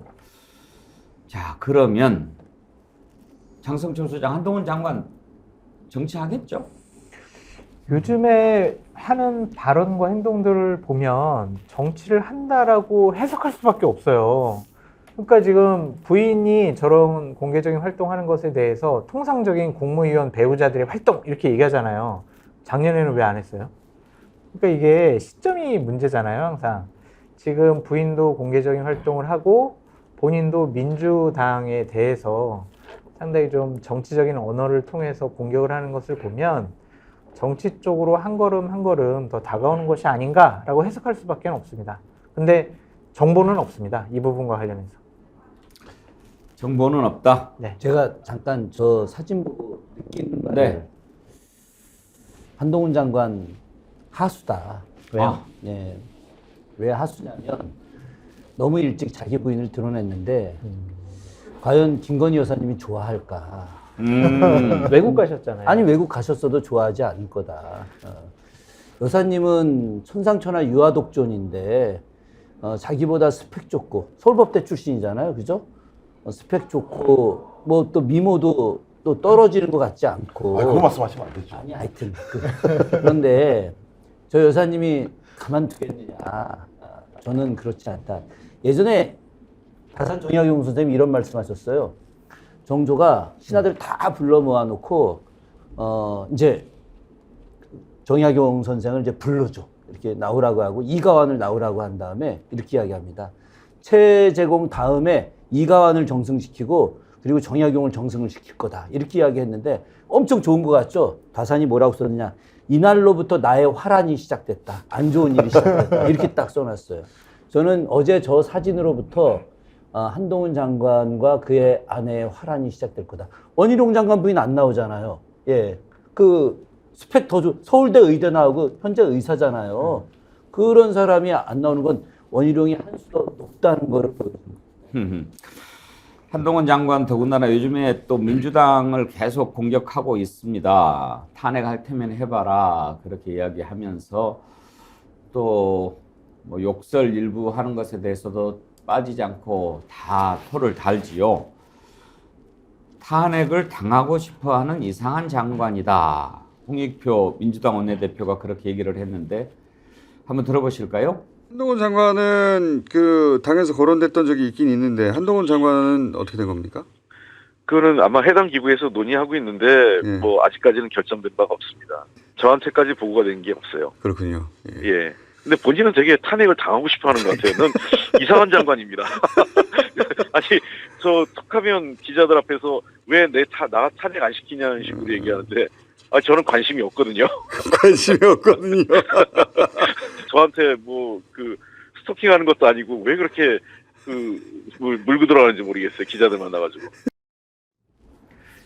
사실 뭐 대통령은 도어스태핑 중단한 지 오래됐지만 그 역할을 계속 한동훈 장관이 하고 있고 지금 뭐 이렇게 정치적으로 이상이 이렇게 조금씩 커지는 거 민주당이 만드는 측면도 있어요. 근데 저는 민주당이 좀 해줬으면 좋겠어요. 저렇게 바라는데 그렇게 바라는데 굳이 안 해줄 이유가 뭐가 있나라는 생각이 드는데 제가 볼 때는 이 한동훈 장관은요 돌 플러스 아이 같아요. 돌 플러스 아이. 왜냐하면 아니 그 뭐 민주당에서 탄핵 얘기했다고 치자고요. 근데 거기에다가 정당 해산이라는 얘기를 하고 있는. 그러니까 본인이 정치를 하겠다고 얘기하면서 정당을 없애겠다고 얘기하는 거. 그럼 제가 볼 때는 북한 사회 만들겠다는 거 아니밖에 안 되는 거잖아요. 그것도 무슨 작은 정당도 아니에요. 진보당, 통진당처럼 과거에 예를 들면 안보 문제와 관련된 문제도 전혀 아닌 상황인데 갑자기 제1당을 갖다가 정당 해산을 시키겠다는 얘기를 하고 이 정도의 상황이면 저는 저 사람이 제정신을 가지고 있는 사람인지 잘 모르겠는 거예요. 근데 저런 사람이 만약에 이준석 전 당대표 말대로 야 국민의힘의 비대위원장이 된다? 이건 가관이다 이건 제가 볼 때. 한국 정치가 진짜 재밌어지겠다. 국민은 진짜 피곤해지겠다. 야 대통령도 힘들어 죽겠는데 거기다가 한동훈 비대위원장까지 온다? 야 이거 제가 볼 때는 진짜 전쟁이 되겠구나 이런 생각이 들고요. 부탁인데 좀 오십시오. 제가 볼 때 땡큐예요 오히려 민주당 입장에서. 예, 한동훈 장관까지 다뤄봤습니다. 방금 전에 속보가 떴다고 댓글에 들어왔는데 윤석열 대통령 부인 장모 최은순 씨 징역 1년 대법원에서 확정됐네요. 네. 지난번에 법정 구속돼서 지금 수감 중이죠 아마? 저기 또 나왔나요 고속으로? 고속 안 됐습니다. 고속 상태입니다. 내가 알기로. 그래? 네. 고속으로 나왔다가 다시 들어갔죠. 2심 재판 때 법정 구속돼서 아마 지금 구속 수감 중일 거예요. 그래서 막 난리를 쳤죠 법정에서. 고속 신청했다가 저기 기각됐습니다. 대법에서 1년 확정이 됐으니까 계속 수감 중이겠네요. 예, 1년간은. 사필 규정이죠, 뭐. 대통령 사면권이 있지 않나요? 네, 대법원 판정 받았으니까 이제 예, 이제는 사면 가능하죠. 할 수 있죠. 예. 예. 사면해 주지 않겠어요? 설마. 아, 이 추운 겨울에 돌겠다. 얼마 안 남으시는 걸로. 아직도 대통령을 잘 모르시나? 에이, 내기할래요? 설마요. 네, 내기하겠습니다. 그럽시다. 네. 네. 신인식님, 대통령의 낮은 지지율 속에 한국은 1년 반이 지났습니다. 여기저기서 비리가 터져도 수사기관들은 넋을 잃고 바라만 보고 사회 곳곳은 빨간불입니다. 어느새 어두워지고 여명이 밝아오자 여기저기서 웃음꽃이 만발합니다. 머지않아 새로운 태양이 떠올라 세상을 비출 것입니다. 따뜻하게. 희망을 주시는 글 감사합니다. 신행식님, 디어루시에서 나오는 클렌징 폼 보내드리도록 하겠습니다. 나무향김님, 스픽스몰 제주 황금향 도착해서 먹어보니 너무 달고 부드럽고 맛나요. 그렇죠. 아주 맛이 좋았습니다. 장성철 소장 드셔보셨어요? 아니, 사주신다고 해놓고 안 사주셨잖아요. 내가 보냈는데?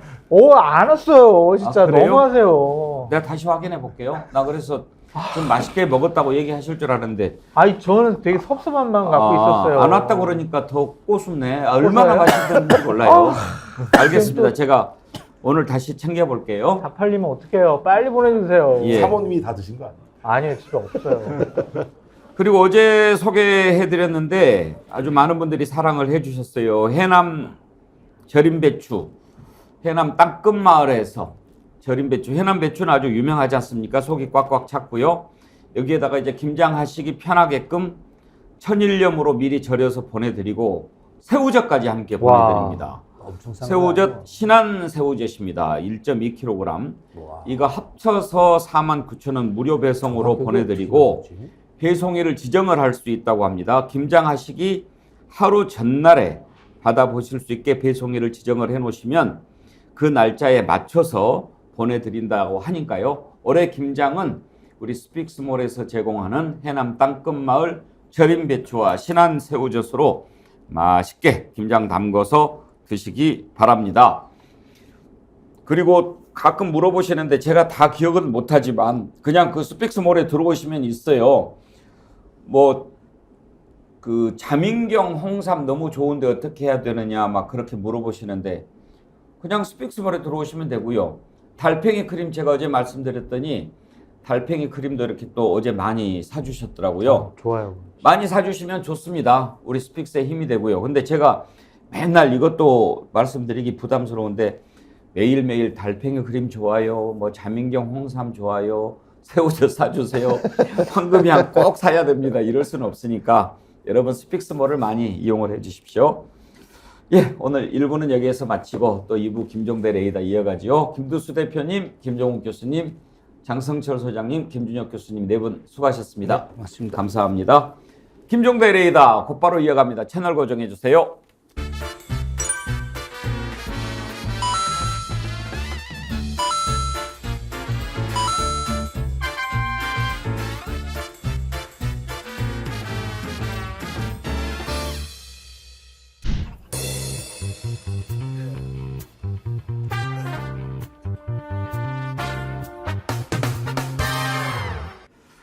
외교면 외교, 안보면 안보, 국방이면 국방. 우리 만능 레이더 김종대 레이더 김종대 의원 모셨습니다. 어서 오십시오. 안녕하십니까. 네, 네. 오늘따라 더 무게를 주십니다. 요즘 선거철이 되니까 예. 좀 말은 품격 있게 하고 제가 뭐 출마하든 안 하든 좀 왠지 그래야 될 것 같은 느낌입니다. 김종대 의원님은 사랑하는 분들이 많아서 어디 가도 될 것 같은데요. 글쎄 뭐 시대가 역사가 부른다면 예. 항상 귀는 열어놓고 있어야겠죠. 예. 혹시 생각하시는 곳 있어요? 없어요. 없어요? 예. 알겠습니다. 그 선거 조금 더 임박하면 한번 우리가 얘기해 보기로 하고 네. 우리가 일부에서 김명수 합참의장 후보 논란 좀 다 짚어봤는데 전문가 오셨으니까 한번 좀 봅시다. 네. 아니 그런 안보 위기 상황에 주식 거래하고 골프 치고 이게 군인의 기본 자세가 안 돼 있는 거 아닙니까? 그러니까요. 아니, 그러니까 이게 제가 이 군인들도 골프 치고 주식 거래 할 수도 있습니다, 사실은. 그런데 공교롭게도 올해 1월에서 3월 사이에 북한이 쏜 미사일이 예. 우크라이나 전쟁 실전에서 쏜 미사일보다 많습니다. 어허. 그때 미친 듯이 쏴댈 때요. 재고 소비 다 했나 봐. 아. 예, 그게 러시아에 너무나 인상적이었던 거예요. 러시아가 쏘는 미사일보다 숫자가 많으니까. 예. 그래서 북한에 접근한 겁니다, 그게. 상황이 상당히. 쟤들 많구나. 어. 오, 뭐가 뭐 그냥 아주 뭐 잔치를 하네, 미사일 포 잔치를. 예, 예. 그 중에서도 3월에는 ICBM을 쐈어요. 이게 화성 18형입니다. 한 번 실패했고 그게 7월에 성공을 한 거거든요. 그런데 문제는 그 3월에 북한이 ICBM을 쐈을 때 골프 치러 간 거죠, 이제. 골프도요. 네. 되게 이제 골프를 공군 같은 경우에는 대기 개념으로 많이 치지 않습니까? 그래서 공군 비행장 기지 옆에, 내에서 치죠. 비행장 안에 이렇게 있으니까 언제 출격을 해야 될지 모르니까 골프장에서 체력 훈련, 체력 단련 이렇게 하다가 간다. 뭐 이렇게 대기 개념이라고 들었는데 해군은 좀 다르잖아요. 그리고 골프를 치다가도 안보 상황이 딱 발생하면 들어와야 되는데 지금 북한이 ICBM을 발사한 게 3월 5일 오전 8시 50분이었어요. 그렇죠. 네. 근데 골프 시작한 게 오후 1시 18분이에요. 이미 상황이 벌어졌는데도 그냥 가는 거예요. 네. 이거 기본 마인드가 안 돼 있는 거 아닙니까?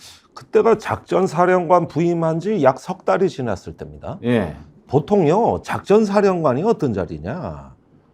어떨 때는 막 잠 3시간 자기 힘든 자리예요, 그 자리가. 이 군에서 가장 현행 작전에 깊이 관여하는 시기예요. 그러니까 이런 부분에서 그게 가능했을까? 이게 물리적으로 가능한가? 물리적으로 가능하더라고요. 그게 뭐 현행 작전이 또 관여도 안 했다. 자기는 또 작전 종료된 시점을 택해서 친 거다. 이렇게 궁색한 변명을 합니다만은 사실은 기본 자세의 문제지. 이걸 꼭 규정을 갖다가 따질 문제도 아니에요.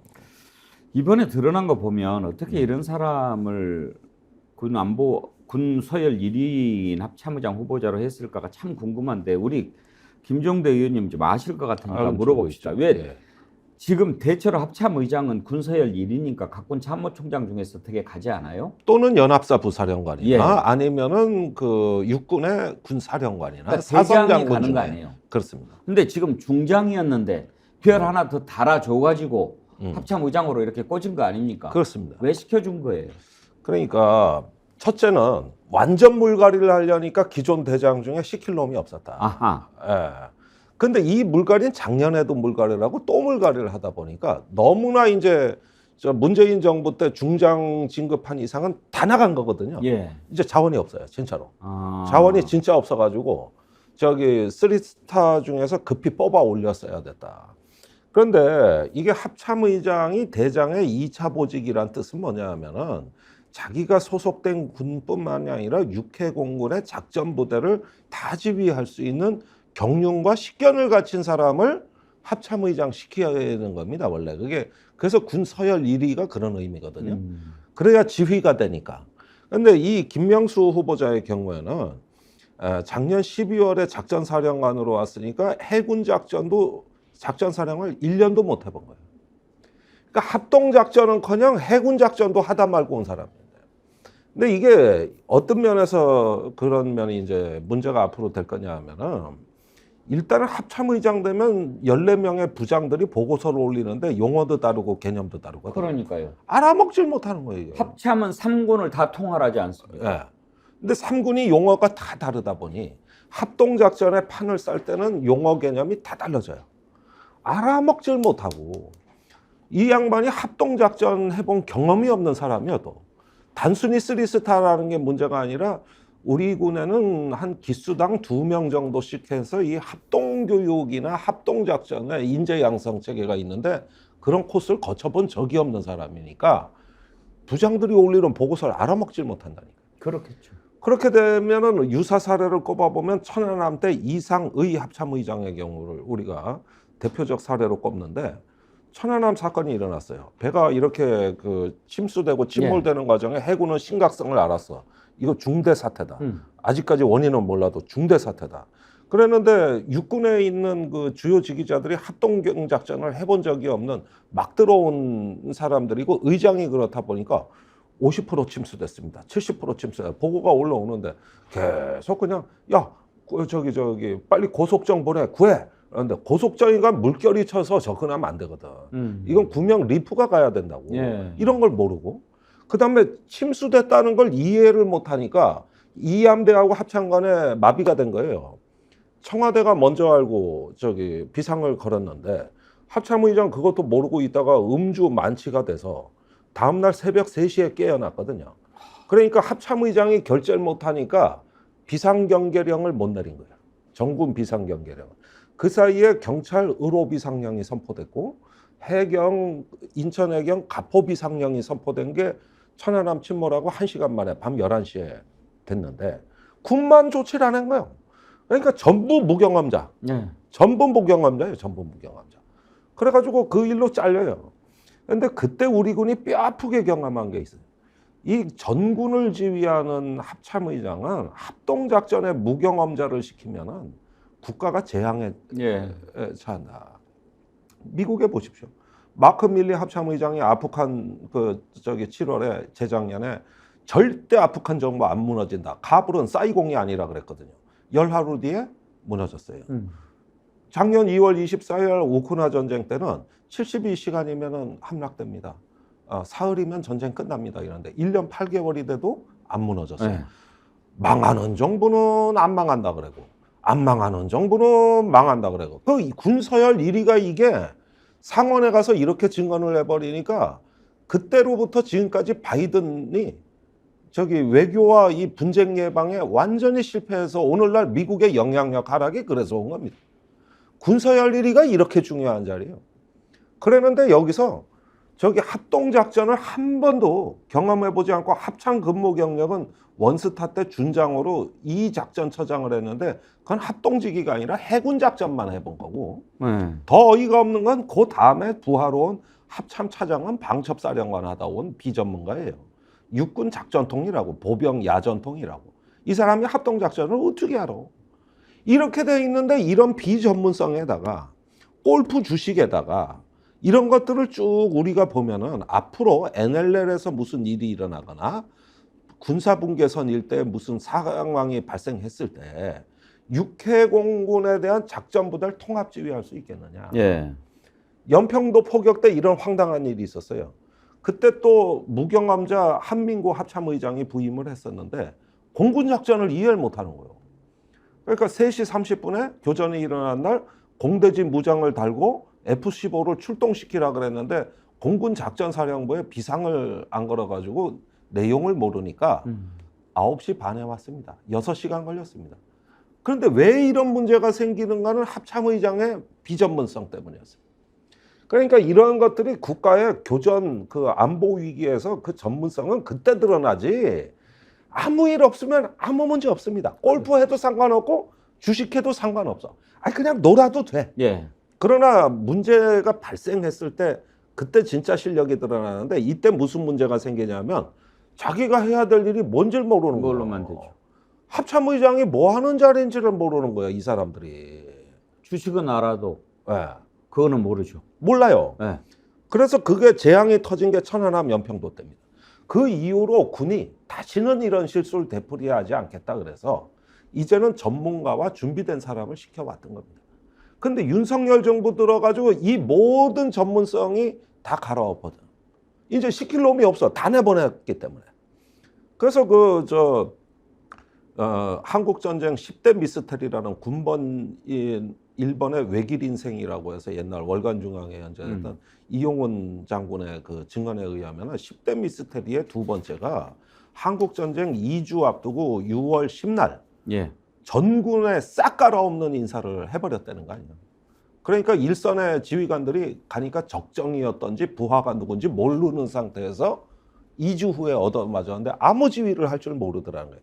그러니까 이런 거는 우리가 국난을 겪은 나라로서 예로부터 전문성에 기초하지 않은 군인사는 국가를 완전히 재앙에 빠뜨린다는 걸 한국전쟁부터 지금까지 경험해온 이 나라가 군의 저런 비전문가들을 거기다가 도덕성에 문제 있는 자한테 최고 안보에 요직에 앉혔다는 거 이거 국가 반역입니다. 이게 뭐 지금 제가 지금 그냥 드리는 말씀이 아니에요. 이게 지금 그냥 드리는 말씀이 아니에요. 이 자격 미달의 지휘관이 이런 상황을 맡으면 어떤 문제가 되느냐 이 부분을 설명을 해주셨는데 네. 지금요 또 그런 글을 보내주신 분이 계세요. 그것도 문제지만 제이어스 열정님 거기에 합참 차장은 방첩사령관 출신인데 문제 없나요? 있어요. 방첩사령관은 나가는 자리입니다. 예. 그건 정권에 충성하는 자리예요. 그래서 3스타로 끝내요. 예. 정상 진급도 아니에요. 직위 진급으로 가요. 방첩사 인사는.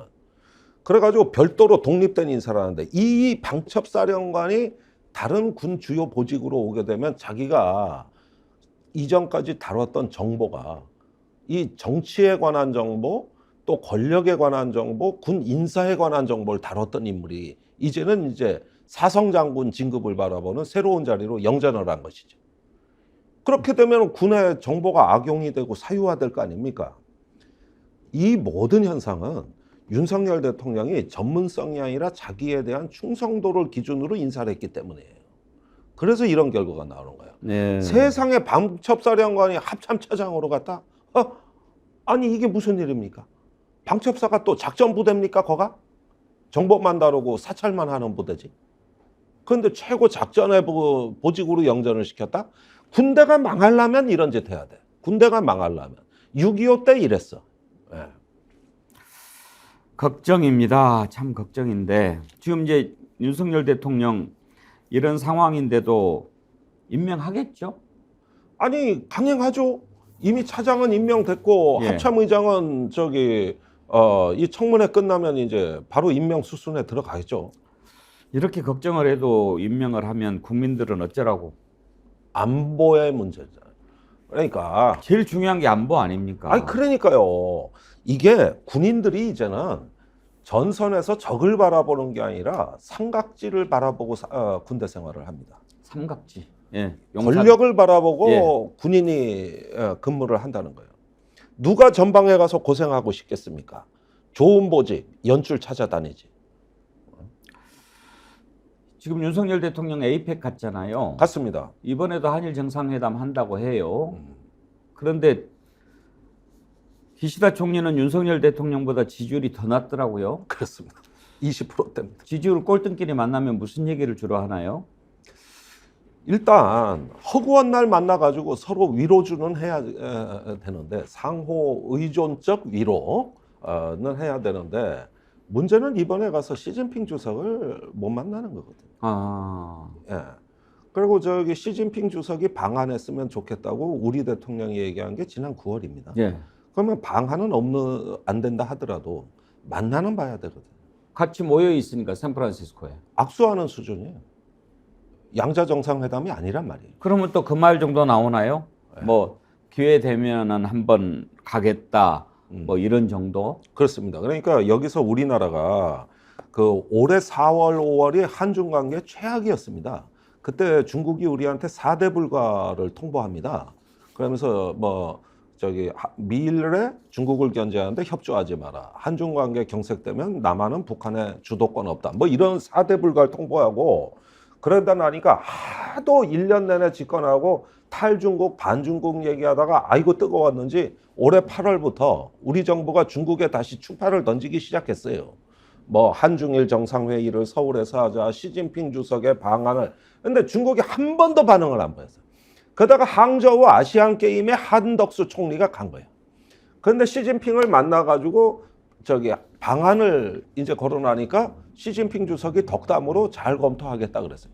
요 발언 하나를 무지한히 우려먹은 거예요. 무지한히. 그런데 시진핑 본인은 기억을 못해. 자기가 그건 덕담으로 한 거기 때문에. 중국하고 전혀 이야기가 안 되고 있는데 이번에도 못 만나요. 그러니까 지금 상저하고를 얘기했고 내년도 경제에 다시 낙관론을 펼치는 추경호 경제팀이나 이런 어떤 정부의 외교 경제 라인들이 보기에는 지금 중국하고 관계 개선이 굉장히 급하거든요. 굉장히 급하는데 안 되는 거예요. 이게 안 돼요. 예. 그 샌프란시스코 다자 회의 갔는데 한중에 관한 기사 한마디도 없고 미중이 만난다는 거예요. 미중이. 이번에 미중이 상당히 대탕트로 갑니다. 그래가지고 벌써 시진핑이 대만 침공 안 하겠다고 바이든한테 얘기를 했고 큰 선물을 줬어요. 그 미중 간에 저 군사 한라인이 복원이 됐어요. 예. 이게 저 낸시 펠로시 하원 의장의 작년 8월 그 대만 방문 이후로 단절됐던 게 완전히 회복된 거거든요. 예. 그러니까 이런 가운데서 우리만 이제 그 중국에 대한 어떤 가는 길이 끊어져 있는 이런 상황이 되는 것이죠. 미중이나 중일은 만나거든. 우리만 못 만나는 거죠. 그러니까 이런 면에서 그동안 가치 외교, 이념 외교의 폐해가 여기서 드러나는 것이고 이제 한국이 고립된다. 이런 게 이제 에이펙의 현장에서 우리가 봐야 될 겁니다. 예. 시진핑하고 바이든은 회담을 했잖아요. 예. 그런데 이제 바이든 대통령이 끝나고 나서 대화가 잘 됐다. 그렇게 잘 됐다. 얘기를 했다고 그러는데 잘 된 거라고 봐야 됩니까? 예, 그렇습니다. 지금 이스라엘 하마스 전쟁이 터졌을 때부터 바이든 대통령이 시진핑한테 중재를 요청했고 그러면서 이 전쟁 문제로 양국이 충돌한 적이 없습니다. 그리고 지금 미국이 중국과의 협력 이런 것들은 굉장히 그 두 개의 전쟁 우크라이나와 이스라엘 하마스를 보면서 안정을 추구하는 모드이기 때문에 이제 관리 국면에 들어갔다. 예. 이건 말 그대로 대탕트예요. 우리가 지금까지 그동안 탈중국 얘기 엄청나게 뱉어나는 중에 일어난 일입니다, 이게. 그러면은 앞으로 미중 관계 어떻게 전망할 수 있을까요? 일단은 전쟁 중에는 서로 그 군사 교류가 시작되고 이번에 시진핑이 요청한 건 무역 장벽을 낮추고 중국 기업을 억압하지 마라. 이러는데 풀어줄 겁니다, 일정 부분. 그러면서 적어도 앞으로 6개월 정도는 미중이 서로 협력하는 모드로 간다. 그리고 다음 달에 대만 총통 선거가 있습니다. 예. 지금 이게 동아시아의 최대 변수예요. 근데 지금 친중국 국민당이 유리합니다. 야권 후보가 단일화 합의를 했다고 그러더라고요. 예. 예. 그런데 이렇게 되면 그 마잉주 총통 시절에 그 중국과의 어떤 삼통 협정이라든가 또 어떤 그 50만 명이 내지인하고 결혼했거든요. 그래가지고 상호 의존성이 굉장히 강한데 다시 대만이 중국으로 돌아설 가능성이 충분히 있습니다. 다음 주에는 한번 대만 얘기도 한번 해보죠. 굉장히 중요한 얘기. 예, 알겠습니다. 오늘은 여기까지 하죠. 예, 감사합니다. 감사합니다.